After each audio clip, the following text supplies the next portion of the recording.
le Premier ministre est parfois considéré comme le fusible de la Ve République. Jean Castex le sait bien, lui qui succède à Édouard Philippe à la tête du gouvernement. L'allié d'Emmanuel Macron doit dévoiler des mesures délicates depuis son arrivée le 3 juillet 2020.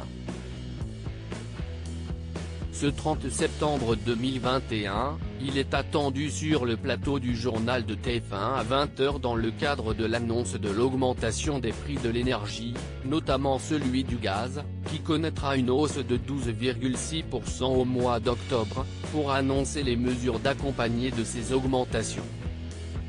Un sujet délicat qui suscite déjà l'indignation d'une partie des Français.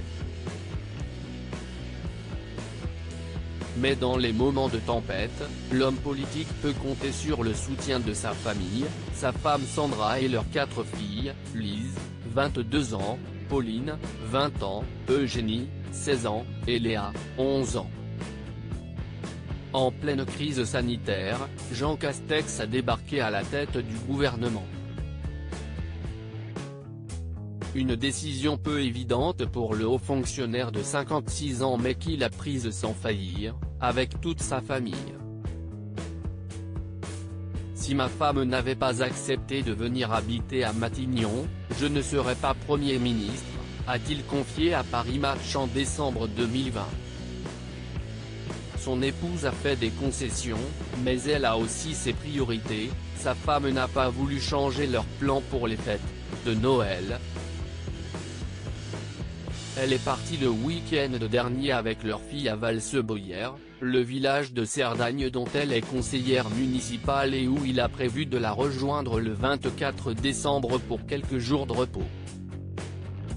Difficile pour 4 jeunes filles de tout quitter pour se retrouver à Paris et encore plus à Matignon.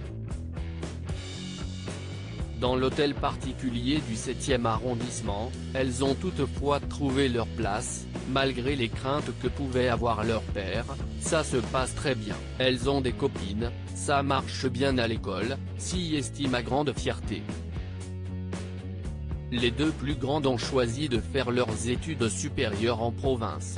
Lise, l'aînée, a visé les sciences du langage à l'université de Strasbourg tandis que sa cadette de 2 ans, Pauline, a préféré rester dans les Pyrénées-Orientales pour être assistante vétérinaire. Retrouvez l'intégralité de l'interview dans le magazine Paris Match.